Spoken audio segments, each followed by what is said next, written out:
now. He is going to give you a presentation that he's been working on for a few weeks, kind of crash course. And just a few words about Mark, I would say. He's a very devoted developer, very hardworking, and does excellent work. So I hope you enjoy his presentation tonight. And here, take it away, Mark. Thanks. Rosemary, are we recording? We are recording. Very cool. Okay, well, my first two slides are down the drain now, but thanks, Vince, for that. Appreciate the nice introduction. So we're here tonight to talk about reduce, reuse, recycle, minimizing code duplication through modular design. So Vince kind of introduced me, but I'll say a little bit more about who I am. I'm a senior developer at Beeswax, and in my former life, I was a medical researcher where I used FileMaker for over 20 years to manage a repository of well over 200,000 specimens and record laboratory data. So that's what got me into FileMaker. I know most of us probably got in through routes other than a degree in computer science. And I joined Beeswax 2.5 years ago and really couldn't be happier. So what will we accomplish today? Well, we're talking about modules, of course, and modular design and how we can use modules to reusable modules that we can attach to different files to minimize duplication of our efforts. And specifically, we're going to look at why card windows reign supreme for modular design. You're going to see some FileMaker 16 themes kind of going on here. Card windows really were a big one that made the new era of modules kind of possible. We'll look at JSON, the lingua franca of FileMaker modules. We'll look at 4 approaches to modular architecture, and one has kind of emerged as a winner. And then we'll look at a new technique that I'll be debuting called Leave No Trace, also called the self-destructing module, and we'll see where to use it. Along the way, we'll look at a few demos, modules in action. The first of which is going to be LogicAider, which is a modular search interface that I designed for FileMaker apps. The second one will be CalPick, a sleek and modern date picker for module. And the final one is the Census 2050 survey tool. So a demo of data sync module and approach and a glimpse of life in the year 2050. Hopefully it won't be too dystopian. Okay, we'll start off with a couple of enabling technologies. So these are technologies that are new to FileMaker 16 and real game changers. And I wouldn't have, were it not for these, I wouldn't have gone down the dark alley, as it seemed at times, of trying to create LogicAider, the search engine, at all, because it just wouldn't have been possible. The first one is card windows, which is a new window style introduced in FileMaker 16. And the second one that we'll look at is going to be JSON. And this is a native way, finally, in FileMaker to serialize and deserialize data. And I found it to be a fantastic way for moving small and even large amounts of data between files or even between an offline client and a host through a sync mechanism that I'll be showing later. So first up, card windows. Who here has worked with card windows? Just about every hand went up, not too surprising. Card windows are great. What makes them special? To me, they're special because they feel like one thing and act like another. And they feel like they're just a layout object. So a few years ago, FileMaker 13 came out and we got popovers, and I think probably most developers said, wow, you know, those are pretty cool. And they remain pretty cool and incredibly useful for providing some nice polished interface designs. And card windows in some ways feel kind of like a popover. They're very lightweight, no chrome, and in some cases you'll find yourself using a card window, possibly where you might previously have used a popover. But while they feel like a layout object, they act like a window because they really are a window. They're a fourth new window type. So we've long had document windows, floating document windows. I think it was 12 when a couple of these came out. The dialog windows, and now we add to that card windows, which is another type of dialog, really. So, different from a popover, we can now put a list view. If you need to show a set of records in some sort of layout widget or what feels like a layout widget, and you use a popover, you're limited to a portal. And if you've got a portal, you need a relationship to the table that holds those records. So you need schema to support that. In a card window, we can use a list view instead of a portal, and that opens up some possibilities. One of those is that you can show a different layout and even a different context. And you can do that without a relationship from your current context to the one you're showing. And the other possibility is that we can actually show a layout and therefore records from another file entirely. And again, so this is sans schema. It's just put the card window there, open it up. It's a window. You can show whatever you would normally show in a window. This is really, it's a game changer. It's really enabling. So let that last thought sink in for a moment, because that's going to be one of the cruxes of what we're going to be looking at tonight. So what makes card windows special? So here we're looking at the new window dialog. We've all seen this before. The window style is the first option, and the new kid on the block is the card window. And here it describes it as a window that is modal to its parent window. So in just a moment, we'll look and see exactly what that means. There's very little Chrome in a card window. There's no top title bar. There's no resize widget, no menu bar or toolbars. You do have two options. You can show or not a close button. And if you don't, be forewarned, you better put your own close button on it or a menu command or some way to close it, or your only way out is going to be force quitting FileMaker. And you can dim the parent window. That's about it. But that's all you need. The rest is up to you. So let's do a quick demo to look at what makes, what we mean by modal to the window. So here I've got a couple of windows open in preview.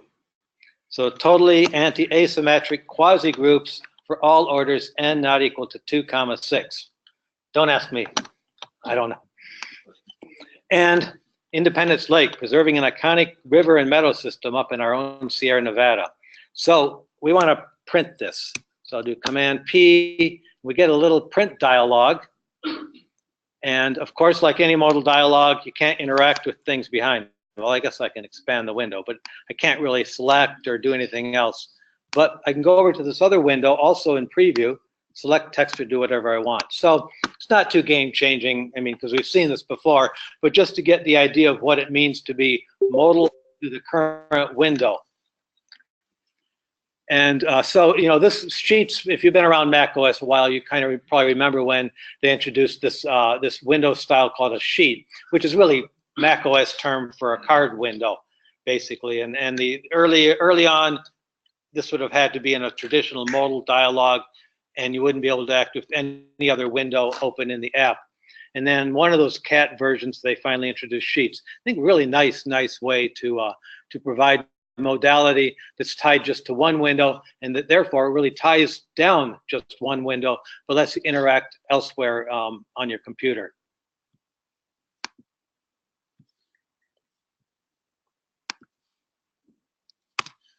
So card windows are basically, we're going to see, are pretty much the same thing. And if you position it right on the screen, you can even make it look more or less like a sheet. And I think that's a useful thing to do. So the second enabling technology is going to be JSON. Now we could talk, you know, I mean, this is a topic unto itself. We could literally spend the next 2 hours just talking about JSON. And unfortunately, we don't have the time to go down that route. So we'll look at a few tips. Who's used JSON here enough to feel pretty comfortable with it? Okay. Who's maybe dove in a little bit and kind of explored the basic functions? Cool. Okay. And maybe a few who haven't really got their feet wet at all. I encourage you to do so, because it's great for script parameter passing. We've needed a native way to pass multiple parameters for some time. It's going to be great for everything we do tonight in our modules. I've used it to serialize data and store it in lieu of creating tables and schema when I need to store something and then maybe at some later point deserialize it on the fly.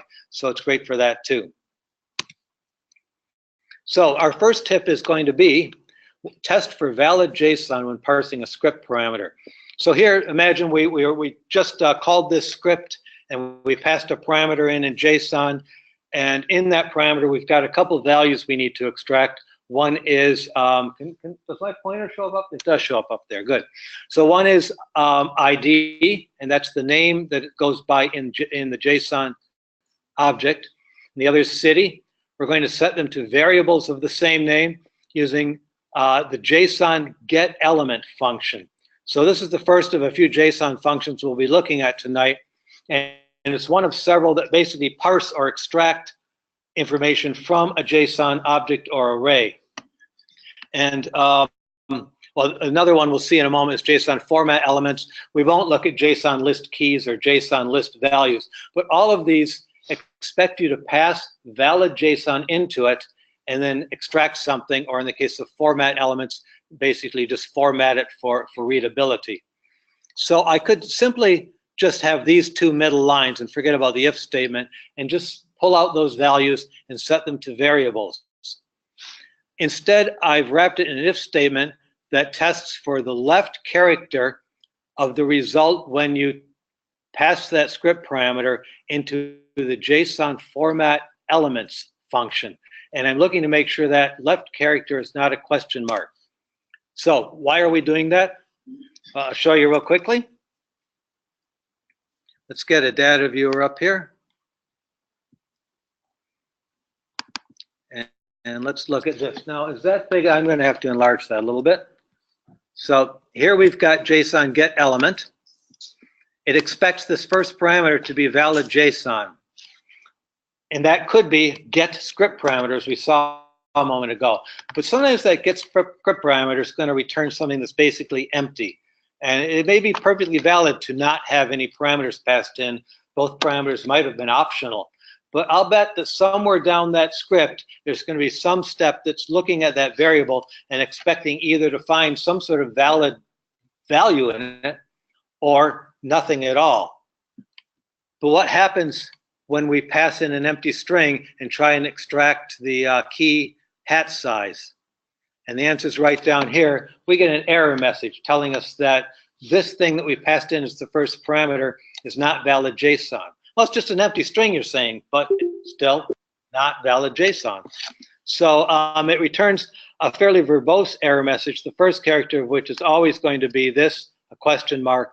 So what we want to do is test for that before we try and set that to our parameters. So that's the why in this one. So tip number 2, make sure empty numeric values are cast as JSON null. So here's the JSON. So now we're looking at the flip side of all of this. We're looking at setting JSON, or creating an object or array, or taking an existing object or array and adding to it. So JSON set element takes 4 parameters. The first one, we're passing in just a pair of braces with nothing between. That tells it that we're starting afresh. We're starting a creating a fresh, empty JSON object, and we're going to be adding to it. We're going to add one key value pair. We're going to name that hat size. We're going to pass in the value from the field customer hat size. And here's the fourth part. Whenever you add a value to a JSON object, you want to basically cast its data type. And you've got, I think it's 6 choices. Correct me if I've forgotten one, but I think the 6 are basically JSON string, JSON number, JSON Boolean, JSON null, JSON object, and JSON array. So from those last 2, you can get the sense that you can actually nest these things. You can put an array into an object into array, and you know, onward. So in this case, I'm pretty sure hat size is a numeric value, so we should probably cast it as JSON number. But I've done something a little bit different here. I've got a case statement, case not as empty, and then the field. And if it's got a value, fine, we'll cast it as JSON number. if it doesn't have a value, we're going to cast it as JSON null. So why do we do that? And we'll look at an example again here in our data viewer. Nope, you know what we need? We need actual data in this case. Let me just slide that out of the way if I can manage to grab it. So I've got this demo file open. We'll see this again later. It's basically like a mini sort of, iTunes Lite that I did in FileMaker. Added in 107 CDs so that we can use it to demo different things. And right now, let's look at these JSON functions a little bit. Notice that I've got a numeric field there, track count, and another one, disk count. But they may be empty. So in the second CD, disk count is empty. So I'm pretty sure that it's not empty because there's 0 disks. It's just empty because we don't know the value yet. So let's go back to that first record. Disk count is 1. So here we've got, we're setting an empty object, number of disks. We're pulling that value, which is 1, and we're casting as a number. And here's our result, just as we wanted. So this is what a JSON object looks like. Braces on the end, and one or multiple key value pairs inside. The key or name is number of disks. The value is 1. They're separated by a colon. So far, so good. Let's go, however, to the second record. There we go. This is the one that had no disks or no number in the disk count field, rather. Look at that. So again, JSON set element, number of disks, pull in the value, which is missing in this case, cast it as a number, and what do we get? 0. So when we deserialize that at the other end, that's going to come out as a 0. It wasn't a 0. Like I said, I'm pretty sure there's a disk in there, but it's going to come out as a 0, and that's definitely not what we want. On the other hand, if we kind of protect that a little bit by testing whether or not there's a value and cast the empty field as a JSON null, then we get a null. And that's just a placeholder. When we deserialize this value, that's going to basically turn back into an empty string. We set it to a field, we set it to a variable, fine, it's just going to set as an empty string. So it doesn't impact that integrity like it would have without protecting it that way. So onward, tip number 3, serialize dates as JSON number. So if you're listening to that list of JSON data types, you may have noticed the one that was missing, well, one of several, I suppose, is dates. There's no JSON date data type. So we need to decide how we want to represent that in JSON to most accurately get the right value out at the other end when we deserialize it. So, a date often kind of looks like a string, and we often treat them like they're strings. You have 3/2/2018, and that seems like a pretty valid date. But how many people here would say 3/2/2018 is March 2nd? And who would say it's February 3rd? Okay, nobody raised their hands. Maybe it's not neither of the above. But at any rate, it seems to be slightly ambiguous what 3/2/2018 is. In any one system, I think we know what it is, but there is this little bit of a problem. And so the problem is that if you cast it as a string, then when you pull it out at the other end, you're going to get that string. And if you serialize on one system that uses international date formats and deserialize on another system that uses US date formats, March 2nd is going to turn into February 3rd and vice versa. That could be a bit of a problem. So instead, if we cast it as a number, and this is useful to remember, is that FileMaker stores dates under the hood as 2 representations. And Keith will correct me if I don't describe this correctly, I think. But as I understand it, there's the string that is the way it's entered. That's why in the inspector, one of your options for displaying it is as entered. And then there's an integer number, which represents, I think, the number of days since the Big Bang or something like that. Or maybe it's 1101, but either way, it's a stable number that is not dependent on how you format dates. So if we cast it here as a JSON number, we can reliably pull it out when we need to. And I think when you pull that out, you're going to need get as date to make sure it turns back into a date. But we're just looking at how we set it into the JSON here. This is an important point. And we also will protect empty dates as JSON null. Otherwise, they'll be 0 and they'll come out as 1101, which we probably don't want. Does that mean that you lose the way it was entered? If you go I would think so, yeah. I guess I never thought about that. What happens if you get as date? I guess the way it, Keith, do you know the way it would then be represented is however it's got as a date on that system. Okay. So backing up a bit, FileMaker stores all dates as text strings. We actually know the month, day, year ordering of the database. So when you create a brand new database, we store away the month, day, year ordering, all the names in text format for the day names and the month names and some other things. So if this database is month, day, year ordering, you store a string in the database as that, and then when we index it as a date. But the storage is actually text. So there's the integer, which is stored just as a string. Is there an integer? If the calc engine knows how to do all sorts of conversions to it, you can actually start from a number and pull it into the future into a date. Mm-hmm. So like my birthday, 707-037. That number will get converted into my birthday, 3764. Happy birthday. So that's just a number. The calc engine is smart about pushing it to and from a number. The actual storage is in text. Okay. Okay.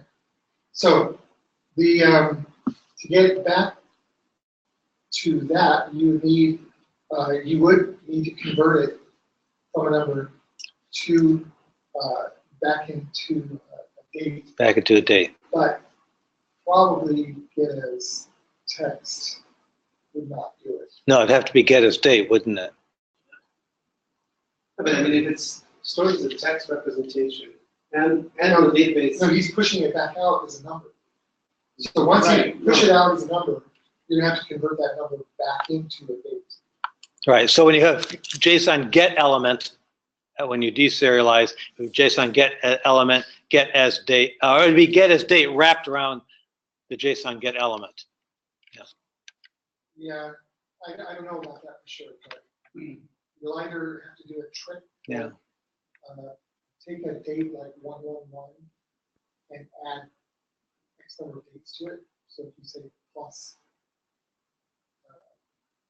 that number again, you'll get my birthday. But I'm not too sure that that would work.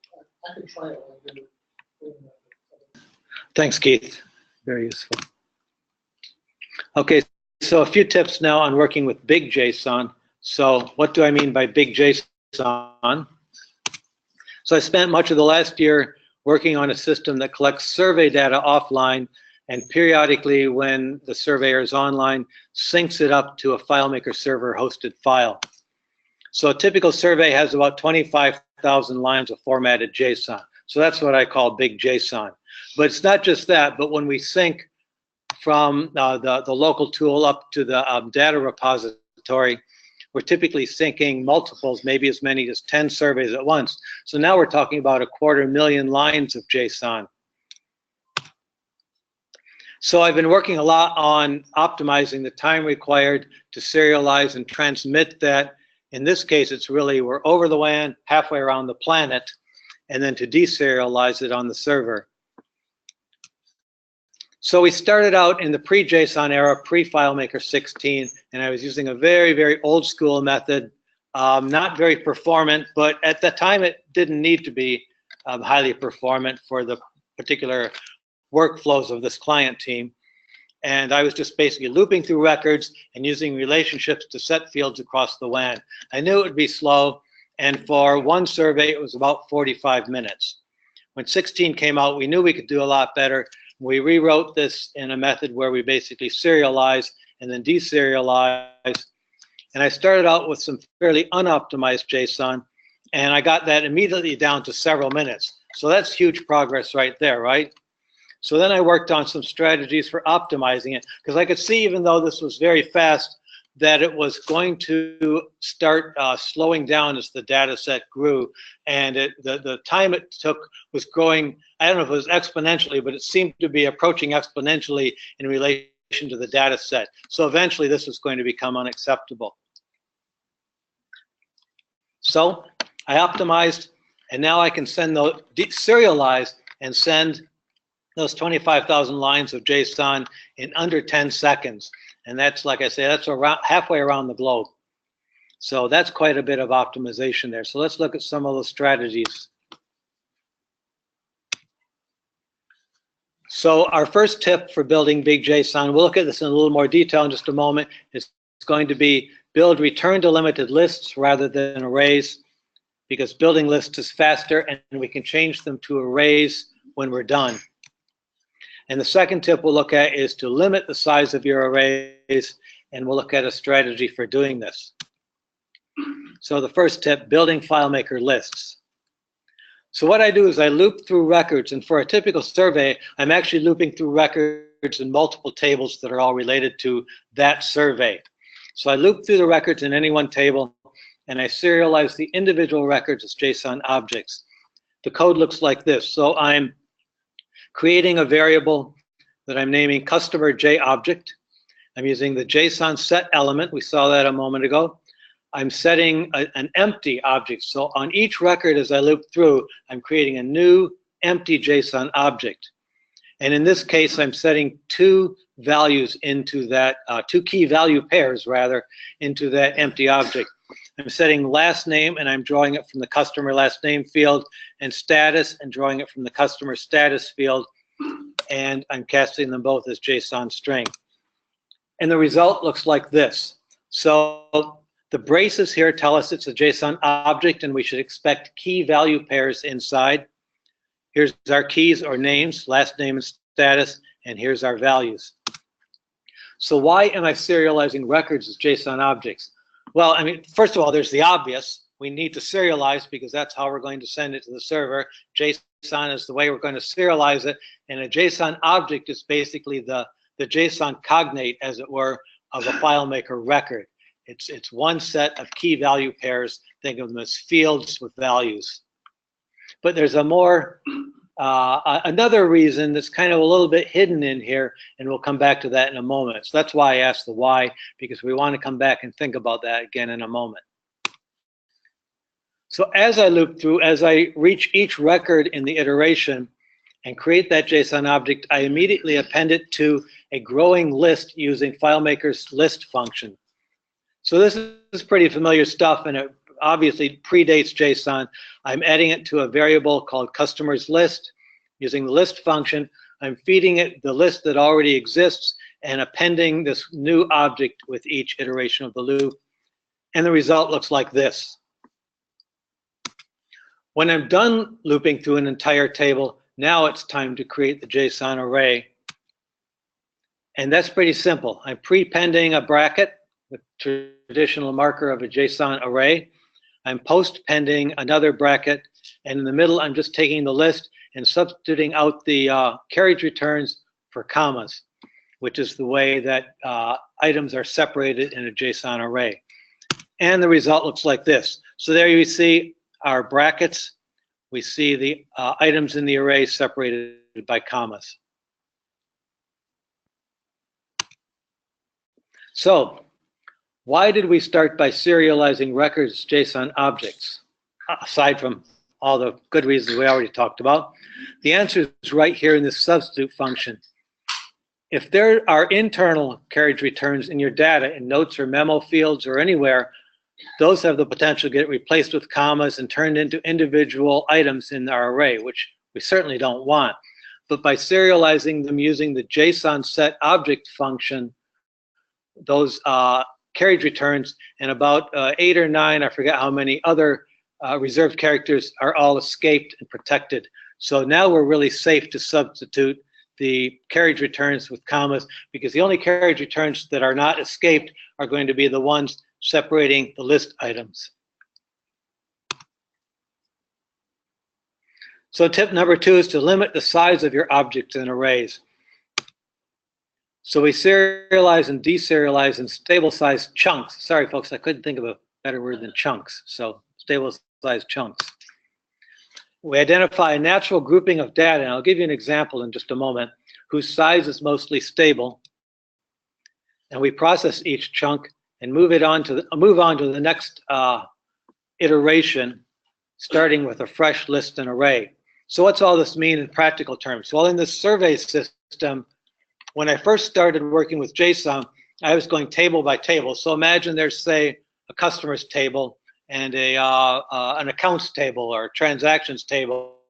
I was serializing the entire customers table into one big JSON array, pushing that up to the server, and serializing the next table, and so forth. The problem is, as the data set grows, each of those tables is growing with it. And the time it took to do this was approaching what looked to be exponentially.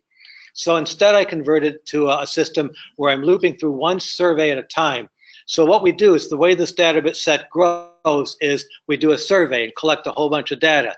Then we do another survey and collect a whole bunch of data. Most of those surveys are about the same size. They're about 25,000 lines of JSON. That's a pretty stable size, and as I showed a moment ago, that's pretty quick to serialize and send around the globe. So now I serialize a survey, diving into all the related tables to get all the information for that one survey and put that into one JSON array using the method I just showed, listifying it and then arrayifying it. And then I send it up, and then I move on to the next survey. So this way, the time it takes to move the data grows only more or less, I'm hoping, and it's looking like mostly linearly with the size of the data set. There may be some overhead that I haven't appreciated, but it's mostly linearly, so that's a lot closer. The other thing that works in our favor is that we're only moving surveys that have changed or are new. So you change one little thing in there, we're going to serialize the whole thing and move it. You don't change anything, we're not. And we're comparing MD5 hashes. I'll mention that again in a demo near the end. But basically, we compare hashes and only serialize changed surveys. So that helps a lot too. So enough of all the theoretical background. Now it's time to go into the lab and dig our hands in, look at some actual modules. So yeah, I said I used to work in research. I worked in a lab, so you only spend so much time with theory. Eventually, you need to get in there and get your hands wet. So we're going to look at, we'll start with the LogicAider module. And LogicAider, so I'm going to show this to you. I did a whole session on it last time back in, I think it was July. Yeah, it was right before DevCon. Tonight, we'll just look at it briefly. But it certainly is going to be a good example here because it shows off the techniques that I'm showing here. It's a pretty good example of. We designed it as a powerful yet intuitive search interface for FileMaker apps. Who here, by the way, has seen LogicAider and or downloaded it or fiddled with it or read any blogs or? Okay, good. So some folks are going to see it for the first time. Pretty excited about it, so this will be nice. So we see it as being a pretty good pioneering example of a new way to add modular functionality. That's why we're all here tonight. We made it easy to integrate and highly customizable. And if that isn't enough of a sales pitch, and boy, we need to sell this thing too, we went and put it out there for free. So we're going to need to sell a lot of copies in order to get even a penny off this thing. So it's totally free. Download it, use it wherever you want it. If you like it, integrate it into your systems. Download it at www.beeswax.net. So it is demo time. All right, I was waiting for this moment. So let's get that data viewer out of the way. Not going to need that. So here's that demo file again. We saw this earlier, showing 107 CDs kind of randomly, more or less randomly exported from my iTunes database. And I concentrated putting a lot of jazz in there because that always looks kind of erudite. I don't listen to quite as much jazz as you might imagine when you look at my my list here, but I just want it to look erudite. So, anyways, we've got all the things you would expect to record all the information in such a database. We've got album title, artist, track count, genre. Here's the genres represented. Disc count. Let's go back to one that actually has a disc count. Label, if we know the label. For most of these, we do. Date purchased. Sometimes we don't know that. They're all just fictitious dates. I gave everything a rating. Purchase price. I just made those up. Whether it's a compilation or not, and the track list. So now we want to find a few things. So let's start off. Here's the LogicAider interface. So I clicked that find button. See what happened up there? We got ourselves a card window there. And I kind of anchored it to the toolbar up top so it kind of looked like a sheet. And then we're still waiting for FileMaker to give us that animation that slides it down. But I think we're pretty close here. This is I'm pleased with what we're able to do in terms of interface polish here. So let's just do a quick search. Let's find artist starts with, I don't know, T. Some of my favorite artists start with T. And let's add one additional rule. We don't want the riffraff. So let's search for those who have a rating of at least, yes, I did rate them. This, again, as I just made the numbers up as I went, but it'll help. We're going to find stuff that's rated at least 3 stars. And we simply click find, and voila, there's our search results. Does everyone start with T? Yeah, okay, I guess the Dave Brubeck Quartet, the Kinsey Report, Tommy Castro Band, the Robert Cray Band. So anyways, Tom Waits. I was thinking of Tom Waits when I chose T, but I did get some riff-raff after all, I guess. But anyway, they all have a star rating, suffice it to say, 3 or higher. Let's just do one more quick search, then we'll move on. So let's search by genre. Now here we had that pop-up menu with our value list in the main interface, and it shows up here in LogicAider. It automatically detected that there's a value list here and gives it to us to search. We're going to do blues, add one more rule, and look for compilations. I know I have some blues compilations. Let's see what we got. And there we go. Got about 10 blues compilations. So that's LogicAider in a nutshell. A lot more to explore, but we're going to move on right now. And what we're going to move on to is this. So you've probably seen this before, one of the starter solutions, basic contacts. And I'm going to integrate LogicAider into this. This has no LogicAider code, nothing. This would be LogicAider naive. So I come from the immunology background, and we use that term when somebody's immune system has never seen a certain virus before. We say that with respect to that virus, they're immunologically naive. So this file here is immunologically naive to LogicAider, I guess you could say. Now Vince integrated LogicAider into this file. I think it was one of the European DevCons, and claims, I wasn't there, that he did it in 37 seconds. And I guess I have no reason to doubt him, but like I say, I wasn't there. The thing is, I actually believe it because Vince is grace under pressure. I'm absolutely not grace under pressure, so nobody time me on this, or time me if you want. You can time me secretly. I might ask you how long it took if you time me secretly, but don't let me know. Don't let me know that you're timing me on this. Okay, because as soon as you tell me, I'll forget what the first step is. Okay, the first step is we need to go into, you know what I'm going to do? We're going to need to create an external data source pointing to the LogicAider file. And so I don't waste time sort of dragging you all through my file system looking for the right folder. I cheated and I put the file path right here. So there it is, file. Let me show you where it is. Here's the contact solution, and the LogicAider module just there in one folder deep within that outer folder. So let's copy that. Now let's go into manage external data sources, create a new one. We'll name it LogicAider.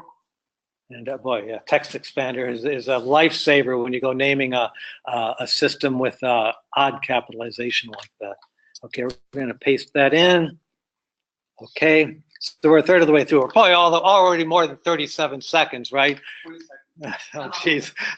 I'm sweating up here, guys. So I already forgot what's next. No, the next thing is scripts. Okay, we'll grab our scripts over here from this CD database. These are scripts not in the LogicAider file. These are the couple scripts you need to move into your parent file. And they're all in one folder here. It's 3 scripts, but one of them's just a README, so it's really only 2 scripts. We'll copy that, close script workspace, go over here, open script workspace, click there, paste, there's our scripts, close script workspace. We're 2/3 of the way through. I'm sure we're past 37 seconds now. And finally, oh yeah, finally, we need this button, which is already configured to run one of those scripts, so it makes it easy to copy it in. So let's go into layout mode, copy, back to browse mode, over here, layout mode, click where we want to add it, put it right there. Hey, look, it almost matches the existing colors. Isn't that cool? Okay, back into browse mode, and Done. 1 minute 18 seconds. oh boy, I got my work cut out for me. I need to practice this more. But of course, proof of the pudding is whether or not it actually works. So, you know, we've got a few records in here. I just, you know, I run with a pretty motley crowd, so I kind of put some of my friends in here. 4 of them specifically, a guy named Samuel Clemens. He wants to go by Mark. I don't know why. Apparently, he's up in Virginia City writing for the Territorial Enterprise. All seem to be reporters or something. Mr. Robert Service, he's working for a bank up there in the Yukon Territory. And you know what I do when I got this morning? This is totally aside from this, but I got up this morning, and I don't know what came into my head, but I sat there and watched on YouTube an episode of a 1950s show called Sergeant Preston of the Yukon. Anybody remember that? A couple people, yeah. Anyways, you owe it to yourself. Watch Sergeant Preston of the Yukon. It's cheesy, but it's a lot of fun. Yeah, and it's right. And it's Wonder Dog King, Yukon King, yes, fastest lead dog on the trail or something. He's a Mountie who keeps the peace up in the Great White North. Anyways, totally on the side. I just came into my head. At any rate, so this guy is up there, and he runs with a bad crowd. Guys named Sam McKee and Dan McGrew, who he intends to maybe write some stories about someday. Quickly moving on, another guy named Jack London. He's up there too, but boy, I hear he has scurvy and might not survive. If he does, he hopes to write a story or two about his experiences. And last but not least, Ol Ernie. He's writing for the Toronto Star Weekly. He says he wants to be a novelist, but honestly, I think he's found his niche as a newspaper reporter. I don't think he's got much more in him than that. So let's do a quick search. Here's LogicAider. I know it's not anchored nicely like the one before was. You can put those niceties in. We were just trying to get this in here. But let's see if we got the right fields in here. Wow, look, lo and behold, we did. There's all the fields were in the contact database. LogicAider just somehow figured that out. And let's do a real quick search. Work country. I know that I just said 3 of them are up in Canada. So let's find out what we get. And there we got our 3 out of 4. Robert Service, Jack London, and Ernest Hemingway are all currently working in Canada. It worked for us. So, 1 minute, 27 seconds to get this functionality into a file that's never seen it before. That's a module. That's why we're here, folks, tonight. That's what we can do. That's what we're going to try and look at the strategies for accomplishing this, so that you can do this same kind of thing, not just LogicAider, but develop functionality that you can share across multiple files and multiple systems more easily.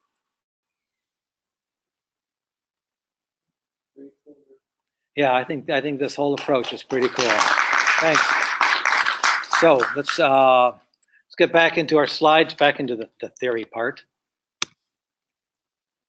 Okay, so we just saw 2 examples of LogicAider, one which we just added to a LogicAider naive solution. And let's talk about what we just saw. How does this thing work? Well, in brief, 4 steps. It scrapes the current layout for searchable fields. And by scrapes, what do I mean? In this case, I mean FileMaker design functions. So who uses the design functions with any regularity at all? A couple hands. Boy, it wouldn't have been me. until I started on this project. I scarcely remembered that they've been there a long time. I mean, I started using FileMaker with version 4, and they were certainly there then, and I think they well predated it. Maybe they go back to the beginning, I don't know. But you know, they're kind of, I don't, to me, they were always kind of just there. But anyways, extremely helpful. That's how we figure out what's on the field, what field types they are, whether or not they've got a value list associated with them, what that value list is, all of that. Then we pass that field list, in JSON, of course, into LogicAider, and plus some other metadata that's going to be important for its functionality as a script parameter.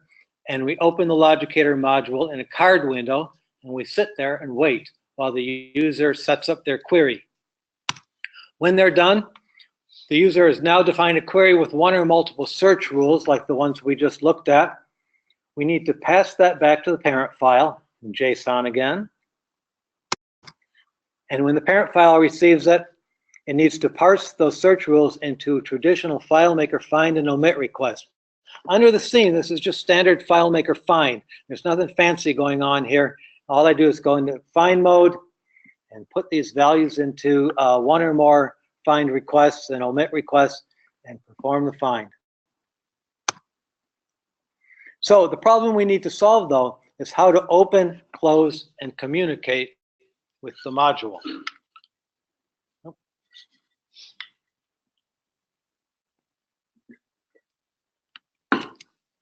The parent file needs to open the module and pass information in.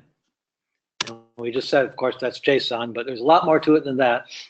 The module then, when it's done, needs to usually, though maybe not always, pass information back to the parent file. We'll look at a demo tonight that doesn't need to pass anything back to the parent file. And then the module either needs to close or be closed. And we're going to look at 4 approaches for doing this, and one really emerged as the winner. We'll look at reciprocal perform script calls. So the parent file calls LogicAider with a perform script call. LogicAider reciprocates by calling a script back in the parent file. We'll look at the FMP URL scheme. We really won't look at much in depth because I really didn't spend any quality time with this before moving on.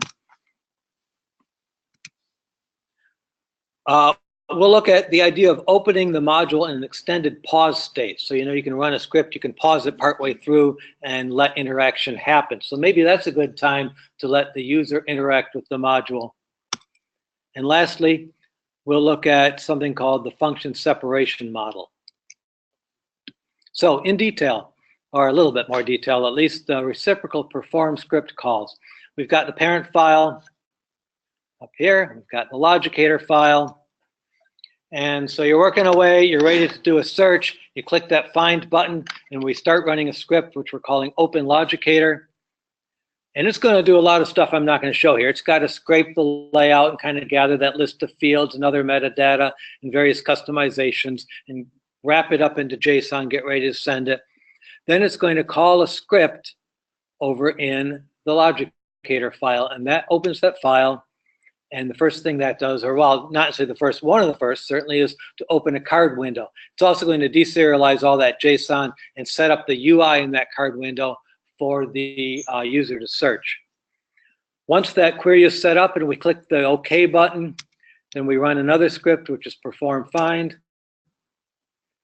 And that calls a script over back in the parent file, of course. And now we're passing a parameter back. So earlier on, we passed a parameter with the fields into LogicAider. Now we pass a script parameter with the search rules or query back into the parent file. So we close the LogicAider file, we perform the find. It's pretty clean. It was the first way I put it all together. It seemed to work pretty well. There was a problem with it, not say a big problem, but it seemed to be less flexible than we wanted. And the issue was this. Both files need to perform a script in the other, so both need a file reference or external data source pointing to the other. Now, the parent file is always going to need probably an external data source pointing to the module. We're not going to get around that, and there's really no need to worry about or to try and get around it. But the LogicAider file in this case needed an external data source pointing back to the parent file, and that meant we could only pair a LogicAider instance with one parent file. So each one needs its own LogicAider file. Maybe not a bad thing. In fact, I think in many cases that's probably a desirable architecture. But let's imagine you have a multi-file solution. Does each one really need its own copy of LogicAider sitting there next to it in the folder? That seems a little bit excessive. It would be nice to be able to use one LogicAider instance for an open-ended number of parent files. So that's when I began thinking about the FMP URL scheme. We can do pretty much the same thing, but perhaps without a file reference, because you can call a script in another file using the open URL script step, and you don't need the external data source. You do need a path, though. So this one is similar. You'll have seen some of this a moment ago. We have the open LogicAider script, which calls a script over in the LogicAider file, which opens a card window. All pretty familiar so far. Now we set up our query. I should say in the parameter that came along this, we added one extra thing, which is the script path pointing back to the parent file, or the path pointing back to the parent file. When we're ready to perform the find, now we've replaced perform script with open URL and are passing those same search rules back. The rest is pretty familiar. We close the LogicAider file and perform the find. Gets around one problem, but it kind of opens up another one, which is that we need to open that FMURL script extended privilege in the parent file or every parent file in order for it to accept, to run scripts called from outside. And in many cases, this is going to be undesirable. So let's see if we can do still better.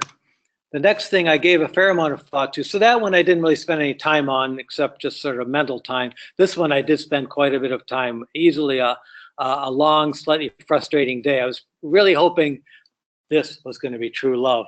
So this is open the module in extended state, extended pause state. So first part looks very familiar. Open LogicAider. I'm even getting tired of saying this over and over. We perform the script in the LogicAider file, we open it, we open a card window. Hopefully something's different here.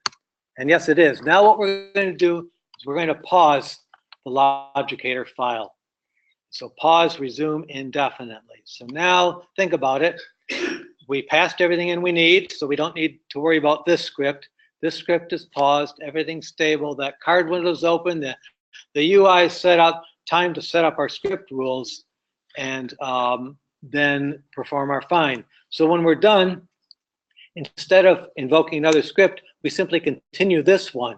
This one gathers up those search rules, and now since it was paused, it's able to pass that rule list out not as a parameter, but as a script result. And therefore, it does not need to call, does not need an external data source pointing back. It doesn't need that FMURL extended privilege opened up. It's simply returning a script result as scripts always do. And the other thing is that while this one was paused, this one over here was paused too. Because when one script calls another and the second one pauses, the parent script is paused too. So now this one can kick back into action, close the file, get the script result, and perform the find. It seems golden, except, well, it wasn't. And the big problem is I have a lot of triggers in the interface which are there to provide a nice polished user interface, and I'm not willing to give those up. And it turns out the script triggers and pause states just don't play well together. And the pause states actually, the more I tried them, really turned out to be kind of fragile things here. So it just was not going to be true love after all. So about the time I was struggling with this, I had shared a sort of a pre-release version of LogicAider with John Renfrew, a well-known developer in London.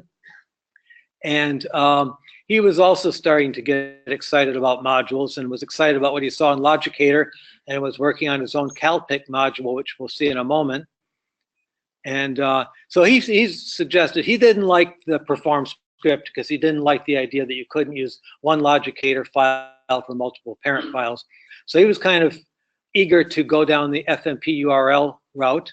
Sounded fairly good to me. Then he emailed me a couple of days later, said, you know, hold on a second, I think I have something. I stumbled onto something. I'll send you a proof of concept later tonight. and he sent me something that he called the function separation model. So I'm going to run through this. There's some moving parts here, so I'm going to run through this several times and kind of build on it. This first slide, we're just going to sort of take LogicAider out of the equation and just look at the real sort of core of the function separation model. And I'm even going to leave out one fairly critical part. That's how you get information back to the parent file. We'll get to that in just a moment.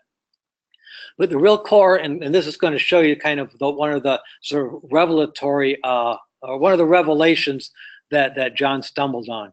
So we start with the parent window there in the open of the parent file. We're running our first script, which is, we'll just generically call open module. Now this is new. Install on timer script, 3 seconds. And we've opened seemingly a script down here, which we'll look at in a few minutes. I'll just tell you now, this is going to be the script that kind of finishes everything off when we're done. Now, who has worked here with install on timer based scripts? Okay, good to see. Some have and some haven't. So we got some learning opportunities here. So think of this as a perform script step, but with a twist. You tell it what script you want to perform, then you give it an interval.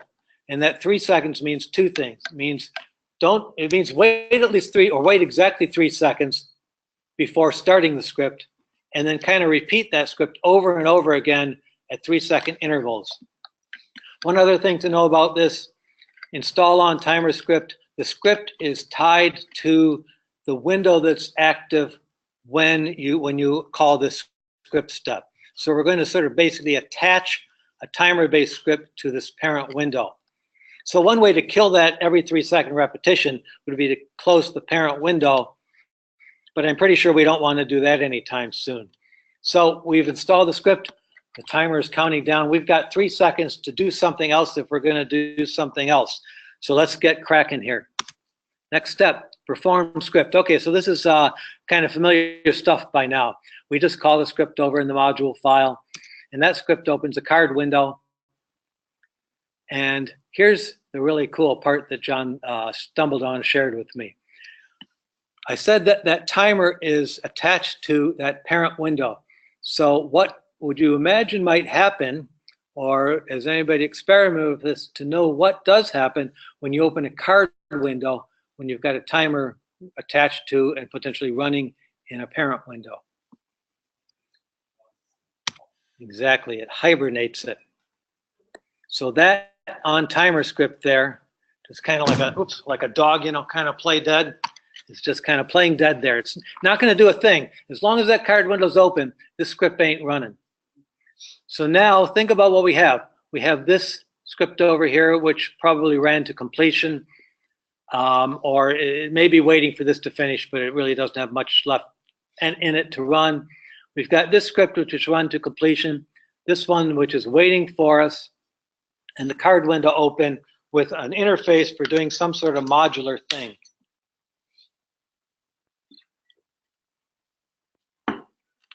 So here we are. This is what we wanted all along, is a way to open a module and let the user interact. But we also wanted a way to get the data back. We'll look at that in just a moment. But let's just finish up what we're looking at here.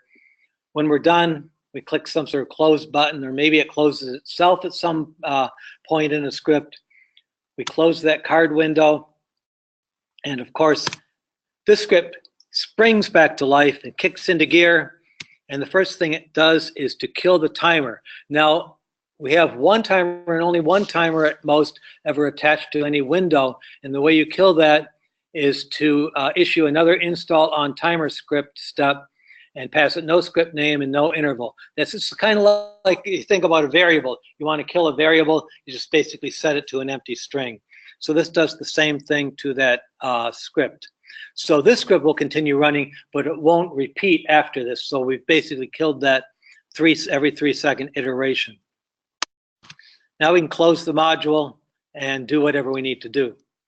So I mean, that's really cool. That was a big answer. There's one more part. We still need to get those search rules or whatever data the module needs to provide back to the parent file.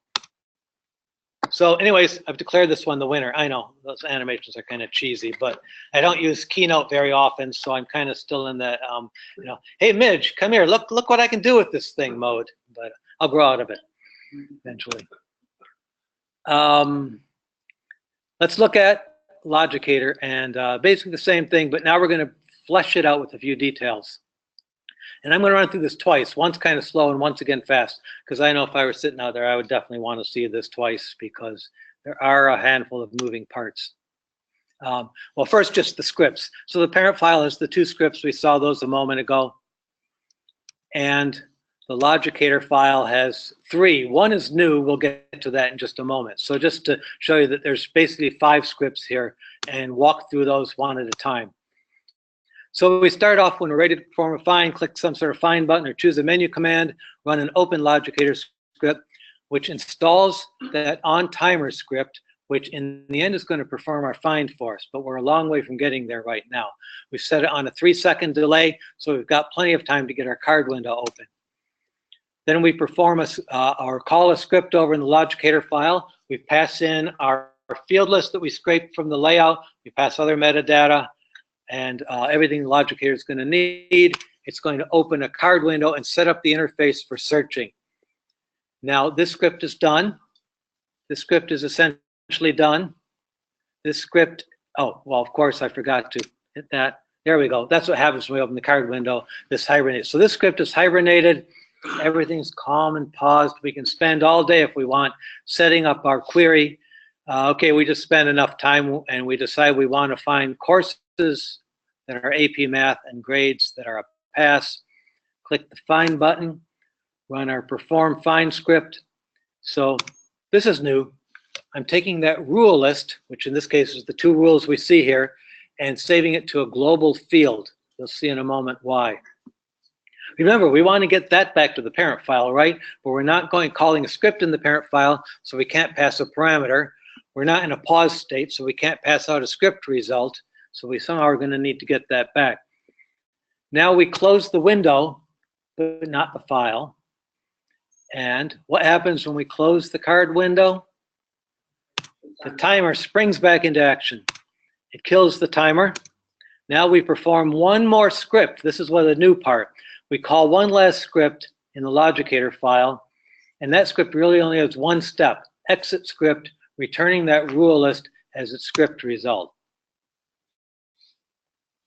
Lastly, now a moment ago, we closed the window. Now we can close the LogicAider file, get the script result, and perform the find. So a lot of moving parts. Let's run through it one more real quick time. Oops, hold on. I need to go back. There we go. Okay, so we've got an open LogicAider script which installs the final perform find script on a 3-second delay. We call a script in the LogicAider file which opens the card window, which hibernates the timer. Now everything is calm. We can set up our query. When we're ready to proceed, we call the perform find script, which saves our rule list to a global field, which closes the card window, which kicks the perform find script back into gear, which kills the timer, which calls one last script in the LogicAider file, which returns that rule list as a script result, so we can now close the LogicAider file, get that script result, and perform the find. Okay, so if the animations, everyone learns differently. If the animations don't work for you, John has, I should have put the URL here and I totally forgot, but I'm sure you can Google it, function separation model, John Renfrew. He's got a little post on his LinkedIn page that has it more in sort of a diagrammatic fashion. So speaking of John, oh yes, Vince. The reason we didn't use a global is because the global would be only in the LogicAider file and not in the other file. Instead of using a field to pass it. That was a global field. No, but I mean you could use. Sorry, I meant a variable, a global variable. Is it because it would be local to that file only and not in that transferable? The answer is yes. The answer, yeah. Okay. All right. Well, but why can't? That's a good question. Why can't I use a card window? Technically, you're in the other file when you're in the card window. So the global would be local to that file, and you wouldn't have access to it. But I think we're gonna call a script in LogicAider, which is gonna access the value and return a result. I think we could use a global variable. Oh, I see. Instead of the field, right? Yeah, I think it could be. But I mean, He's Keith, right. yeah, I think so. Card window is an overlay, and you're actually in that file. Now that window is open. Yeah, so that file can run its own, in a script can set that global variable value just as easily as a global field value. If it was a global variable, it would stay in that file. But can't we put it into the script result? yeah, the same thing, except what I was thinking is Yeah. you skip over the last step of getting it back from the exit. Oh, yeah, I think we need to because we need some way to bridge the gap between the files. Right. Yeah. You already have a file reference that you create to LogicAider already, so you could just actually just go get that global value. The one file reference that you have to put in there, Oh, the right. one from the parent file to the LogicAider. Can we get a global field value across the file reference? I thought the answer was no. Dollar No. globals. No, you get a global Real field. field. Oh, global field, yeah. Yeah. Oh, Yeah. You need a Cartesian join. That's where I thought you were gonna go. This keeps joins as a file. Well, you don't need a Cartesian join.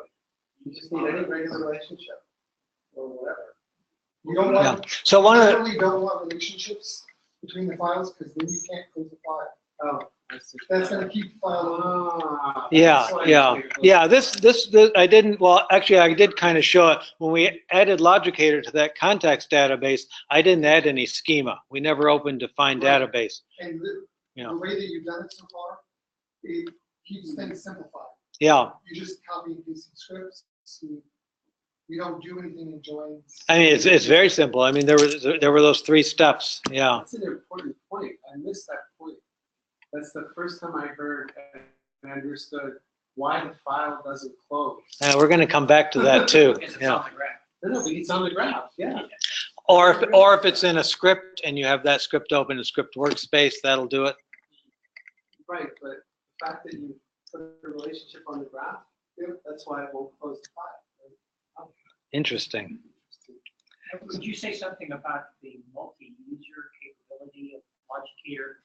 Are those fields that you're filling in, those objects in the card window, are those globals? Are they records? They're records, so it's multi-user safe. Yeah. Okay. So as records, though, don't you need like a session key or something if you have multiple users so that they only have their private set of records? Yeah, I've kind of handled that with a little bit of schema in LogicAider that takes care of I that. end Yeah. up using that when you have custom report generators. Everybody needs their own set of records in that table. And I just use a session key to control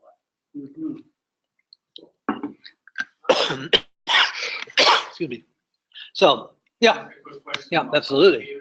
When it's scraping the fields off the layout, does it support the tab panel or sliding panel? Like It does. It does. It'll scrape, and also fields that are off to the right hand, off past the explicit right edge of the layout. So if there's a field that isn't on the layout, we want to have it be searchable. Just put it out there. Conversely, if there are fields that are on the layout and you don't want them searched for some reason, there's a way to pass in a list of fields that you want excluded.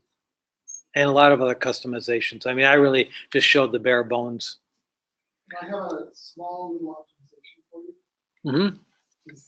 When you bring up your card window, you're doing one line for every searchable field. Yes. Right now, your opening is very large. Okay. If you look at like the Mac OS, this type of UI kind of grows as you add. So what you do is those buttons on the right-hand side as you add and subtract those items. Basically, redraw the card window. You show more of the window. Yeah. Creating a large script step. You name the card window. You say take the card window and enlarge it by 30 pixels. Mhm. Your sizes for increment. So just because there's less screen to draw, it optimizes it, or is there other things going on? This is kind of a UI. Okay, got it. Yeah. Yeah. You implement it like the same way as the OS or Yeah. does it. That's a good So thought. it's Yeah. quote unquote cleaner. Yeah. Cool. Thanks, Keith. Not all this empty blank space. Yeah, there's when you first open it up, there's a lot of empty blank space. So anyway, speaking of John Renfrew, I wanted to show his CalPick module here. It's pretty cool. So it's another pioneering example of modular functionality. And what he set out to design and did a beautiful job is a full-featured date picker. Nice flat design. I love flat design. It's really a beautiful interface widget. So you can get it here at John's GitHub page. So if anybody's writing that down, I'll leave that up there just for a second. github.com/RW2359/CalPick. See a couple pens in motion. I'll take a drink.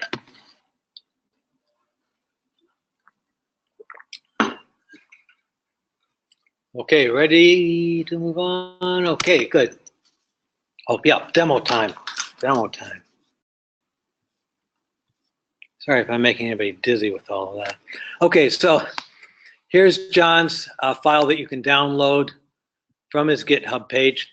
He's put this through several iterations and started off with single dates, then now supports ranges and has some other functionality too, supporting the ability to, I think, to like skip over holidays and so forth. So the basics is this. So we've got two date fields here. Maybe we're requesting days off or something. So we need to request a day off, and we open this up, and this is what it looks like. And to me, that's really beautiful and simple, but sometimes simplest is the most beautiful. He's got two different interface approaches. One is the simple picker where you can page through dates one at a time, years, months, reset it to today, and the other is this month picker. So you can pick any date, click there, and we just set that in there. Let's say we want to request vacation, and we've saved up a lot. We're going to take 2 weeks and go on a Caribbean holiday. So now we can choose the range. Do you want to select a single date or a range? We'll go range. And now we only get the month picker, but we get something we didn't have a moment ago. We can click a start date and an end date and set those. So anyways, it's simple and it's beautiful, and it follows. In fact, it was really the file, I believe, in which he worked out that function separation model. And it follows the same sort of lightweight, easy to add modular principles. Yeah, very, very nice work. Now, is that a separate file? Is that embedded? That's also, let's go back and just take a look at that's a separate file. So the names of the files are a little confusing. calcard_2 is this, which is your interface file. This is your parent file. He kept it bare bones just to sort of highlight what the module does.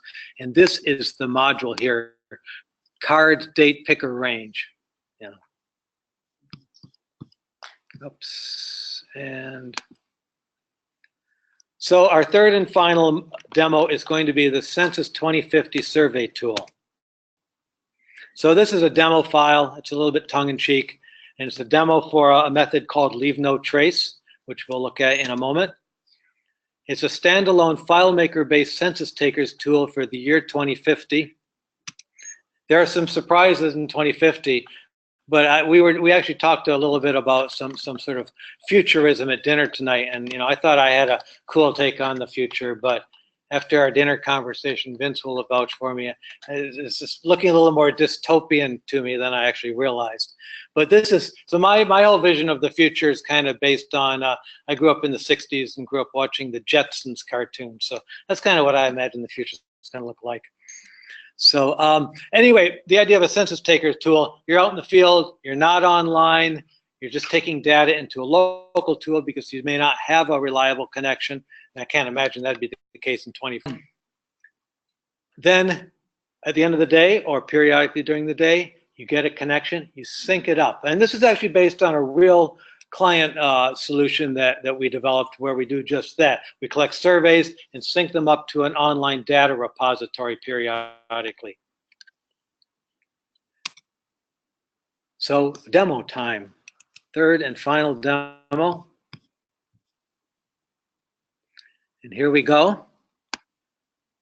Let's get the landscape here before we do anything else. First of all, this one, can I minimize? No, how do I get that window to move onto my screen? Command Option Z. Okay, now we can shrink it down. Yeah, that connecting to the monitor kind of played with my. That's two. That's two times. Yeah, absolutely. Okay, so getting the lay of the landscape here. This here, which I'm going to push out of the way, this is the online FileMaker Server hosted data repository. Now with census records for 900 individuals, or 9,000 spread across 9 cities. I'm not sure why, but for some reason, every city seems to have exactly 1,000 people living in it. It's kind of odd. And yes, dystopian, or there might be a reason for that. Maybe we'll see in a moment. And it's got all the basic fields that you would expect in a census, or at least a tiny subset that you would expect. Let's push that out of the way. We really don't need to see it except to know it's there. Now, this is, I'm just thinking to myself, when I set up here, I didn't get a chance to test this sync. This is really, I really ported this code over fairly quickly from a very complex solution. And I've run through a lot of times and it seems to be working just fine. But when you port complex code over, the time that's going to go wrong is when you demo. And I intended to run this sync before we started tonight just to make sure that now that I'm on a different internet, everything is cool. So I didn't, so we're going to see what happens. But to get the lay of the land here, we've got 9 cities here, each has 1,000 people, and we're collecting basic census information, race, ethnicity. We collect a lot of the same information, medical research too. The NIH wants to see that and see that we're, research is representing the breadth of the American population, of course. Another census question, highest education obtained, professional degree, high school diploma, et cetera, et cetera. AI implantation, that's a little interesting. And that's already feeling a little dystopic, I think, Vince. Is head of household, relationship to head of household, spouse, other relative, et cetera, et cetera. Robotic servant.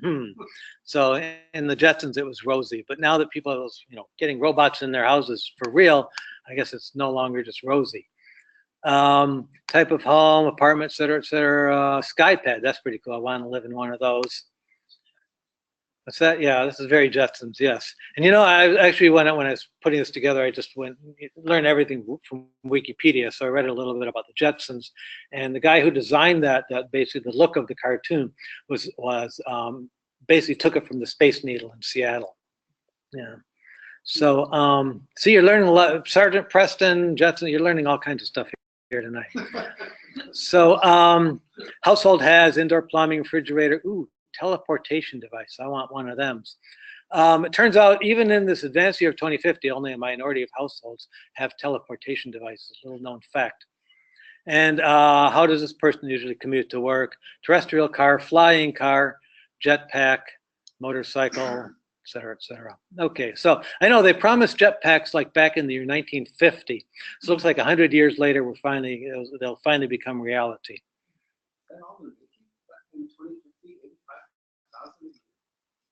I know, it's a little scary, isn't it? Oh, yeah. Those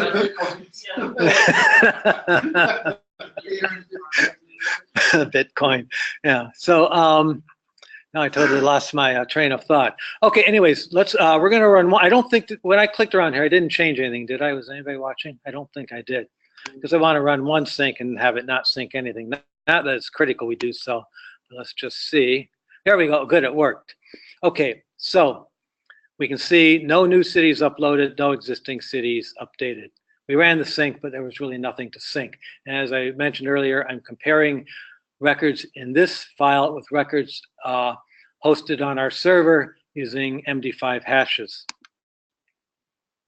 Let's make a couple changes. Let's say this person was actually educated by, I don't know if you can call that educated, but by artificial intelligence implantation, and they actually don't have a teleportation device on when we double check, and they get to work by Jetpack. Let's sync again. That progress bar, that's a card window there. You probably figured that out, right? Because we've been talking about this all night. Card windows, modules, and we get a little confirmation at the end that one city was updated. So this is an example of what I talked about. For one thing, it's really the idea of serialized and stable size chunks. I kind of predetermined that every city was going to have just 1,000 people to make a convenient chunk for me. So I'm serializing by city, not by individual. So that kind of keeps the size of my JSON arrays somewhat, manageable. I can tell you each city as we sync it is 19,000 lines of code. So let's make one more change and see that again. I just changed to mixed race, sync now. Okay, in that amount of time, I serialized 1,000 records into 19,000 lines of JSON, pushed it not halfway around the planet, but most of the way up the Bay Area, and that's it. I throw it over the fence, and I let the server deserialize it on its own time, because there's a final call in that sync script that says, perform script on server, deserialize any new records, don't wait. So it's asynchronous, so I don't have to wait. So I can, it may still be deserializing. I could basically close my laptop and go home.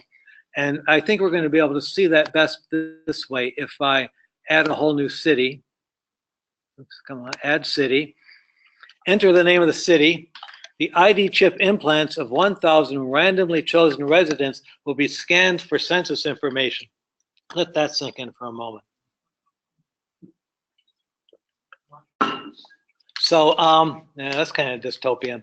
But at any rate, it's obvious the census taker is going to have a pretty cushy job in 2050. So we need a city's name. How about, we've got an Oak Heights, how about Oakville? Okay, and it's going to take a few seconds to create all those records and do all that chip implantation scanning.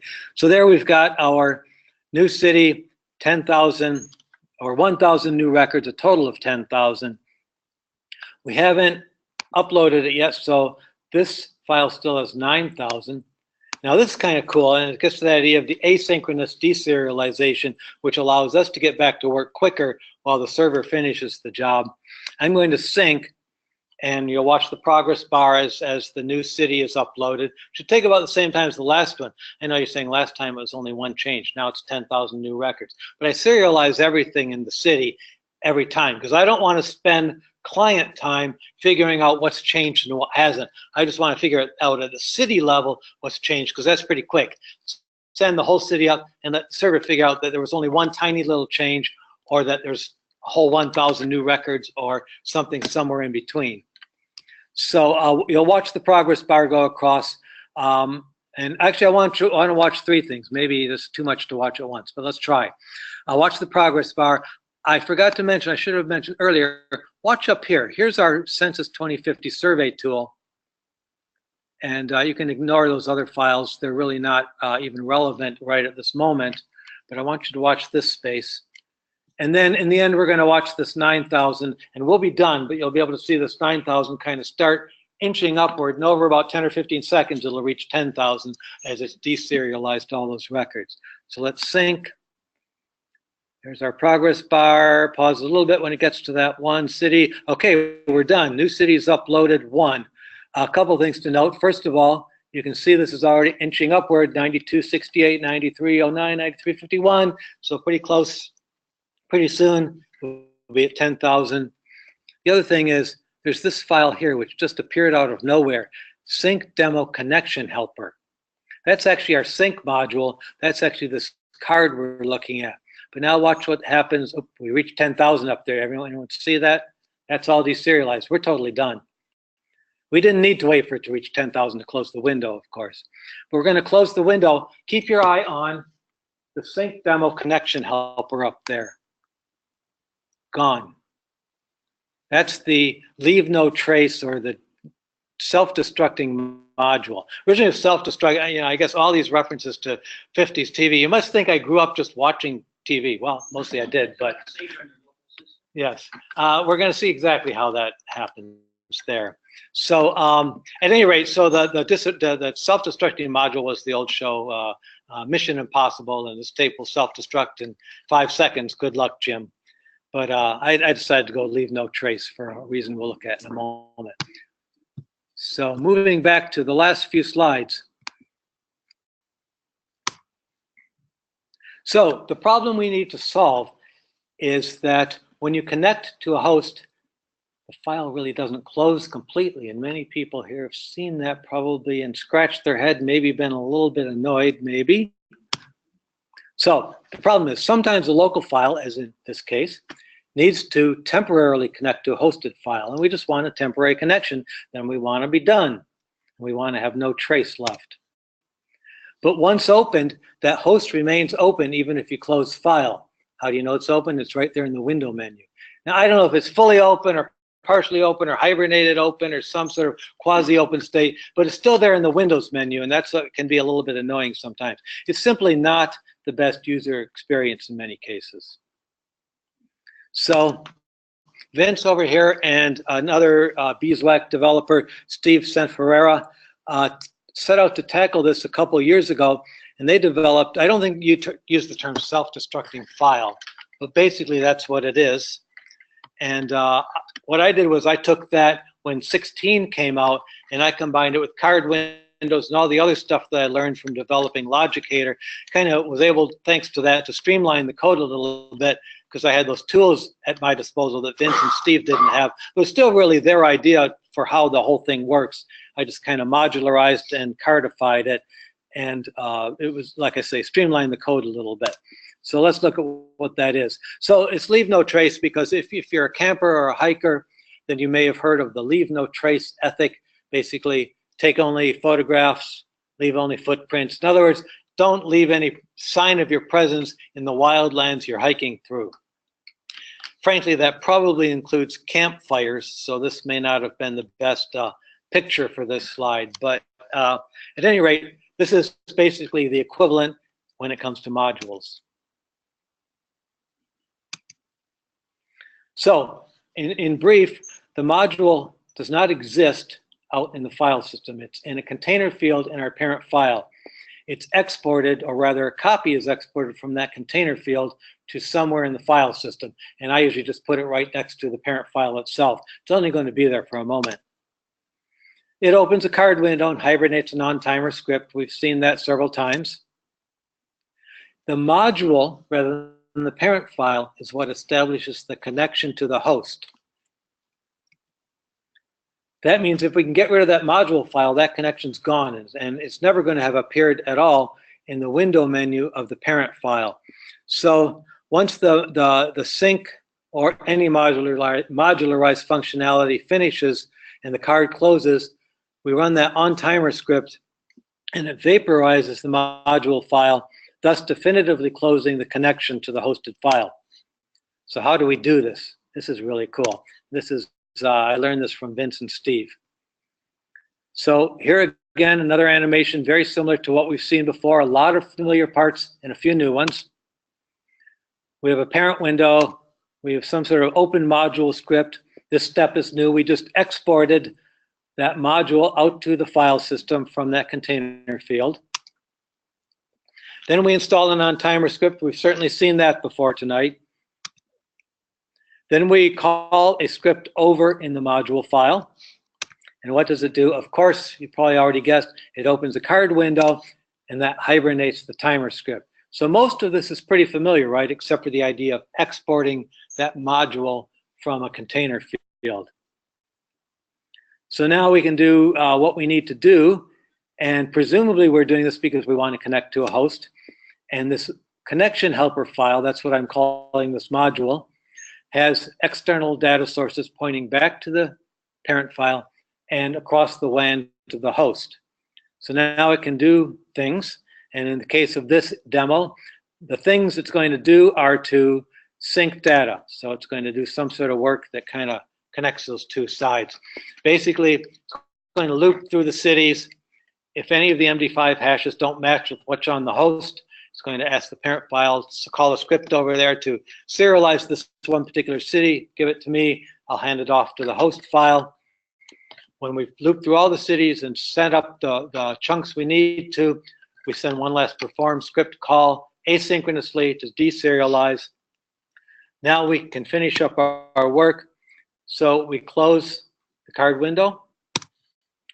This springs back into action. We kill the timer. Everything almost familiar so far, right? But there's a few new steps right now. We show all records. We show omitted only. So I think probably we all use that pretty frequently to get an empty found set, right? And the other way is to show omitted only 10 million records or something like that. They both work, but we want an empty found set because our next step is going to be export records. So a couple of things to note. One is the path. I'm exporting this file to the exact same path right down to the file name itself as the path to which I exported the module. The other thing to note is, well, what am I exporting? I've got an empty found set, so why export anything? What happens when you export an empty found set? Well, generally nothing. What happens when you export an empty found set to a path where there's a FileMaker file sitting there? And I learned this, like I say, from Vince and Steve. Vince, you said, though, this technique's been around for a while and out there. Anyways, I just learned it from you a year ago or so, and this is what happens. It basically vaporizes that file. And when I say leave no trace, if you think you can go into the trash and see that file there, it ain't there. There's really no trace that the module was out there. And since it was the one that had the connection to the host, that's closed too. So that's the leave no trace technique. So that was our final demo. So several examples there of modular functionality and some things to think about. So I should say the sync technique is probably, it's got too many moving parts and a lot of code that exists in the parent file and tied into the schema a little too deeply to really be a module like LogicAider.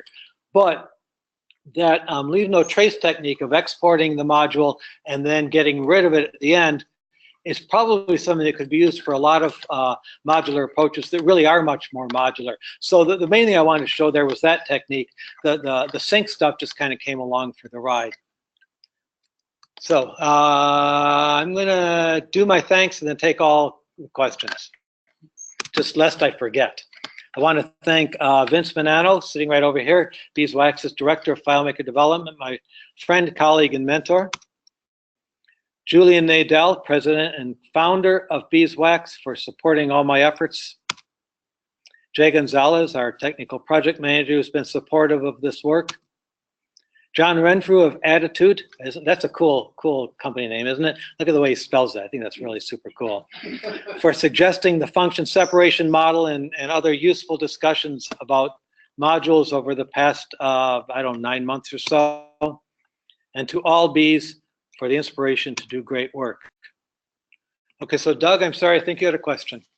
I was just going to point out it's not entirely safe to show omitted records, show all the show omitted records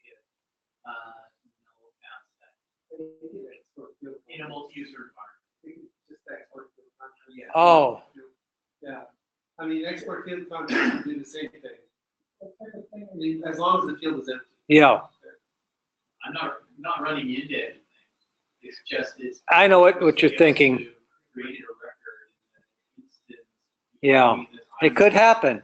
Yeah. Yeah. So for folks out in Cyberland, Doug Gardner suggested that show all, show omitted only is not always safe in a multi-user environment because a new record could be added by another user in the instant between those two steps. Other questions, Vince? So this came up internally. We had a discussion about the limits of PSOS. Yeah. So if you're sending data to get synced, right, and you're I mean, are you sending it asynchronously and not waiting, or you're sending it to the server via perform script or whatever? Yeah, I'm basically, well, I've got the connection, so I'm basically creating records in a staging table, and each record represents, in this case, one city, and I'm putting that whole city's JSON into one parameter. text field there. Yeah. So It's not even a parameter. I'm basically, I've got the connection, and I've got that on that hosted file on the relationships graph for the module. So I've got a direct connection. So it's not even a script. I'm already running my script in the module, and I already have that in my relationship graph. I'm just setting a field. Yeah, that was the question. You want to know how you were transmitting through perform the script parameter of perform script on the server? No. You set a field. Yeah, I'm just setting fields. That's right. Once that module is open and I've got connections to the two files, I'm not calling scripts in either file. I'm just well, actually, that's not true. I am calling script in the parent file to do the serialization and hand it back to me. But I'm not calling script in the hosted file. I'm just creating a record there directly and handing the JSON off. Yeah, how much data are you putting into a field? So, well, 25,000 lines of JSON, whatever that works out to be. KPs or 2 KPs? You know, I could look at that. I think I believe that I'm a fair way from the limits. Well, our limits are crazy high. Yeah. You put 2 gig in a field. I mean, if you put megabytes, it's not so responsive. Yeah, it's not so responsive. Yeah. Yeah, I'm sure there are things trying to slow down more than linearly as things get bigger, but in this case, so I'm working with those, keeping the size of the arrays under control. I'm finding, I can, like I say, we're moving some of this data from China to the Bay Area here in 10 seconds, what used to take 45 minutes. What we found was if you send a parameter, the reason I asked this is because if you send a parameter to perform script on server and you package up a parameter, it's like 1 million characters, I think is the limit. There is a limit. It's Yeah. much lower than our field size. Right, it is. But what's weird is that it's a silent error. You don't get any error. It just won't work. So you'll send it and it won't run the script. It won't even tell you got an error because it had too many characters or anything. You don't get any feedback. So you try to capture the last error right after the phone script? Yeah, I think I turned it on and I didn't get anything. So. I wonder, Vince, if you can use hashes to check the integrity of the data that arrived. So in this sync mechanism, not only do I have hashes on individual records, which then roll up to that city level in this example, so I can figure out what needs to be serialized and synced, but I also hash the JSON itself. And as I send it over, just as, you can never be too careful, right? So I send it over and I say, send me back the hash of the JSON you just set into that field. And I make sure that matches too. So I'm checking hashes at all kinds of kind of checkpoints along here to make sure everything ran through nicely.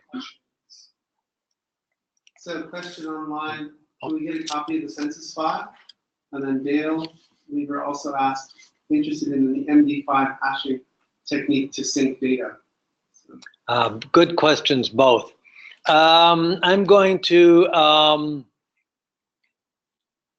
defer a decision about the sync file. It's got a lot of moving parts, and I'm going to have to look at it carefully enough to see if it's something that could rationally be put out there with, a sufficient amount of explanation.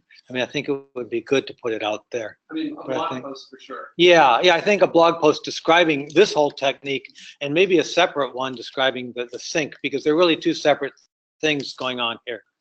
And that would cover the MD5 hashes too. Right. So the MD5, interested in the MD5 hash. That's, I mean, basically it's just using a container attribute. Yes, yes, yes. So, Yeah, I mean, if the question, the question is how do you get an MD5 hash of data?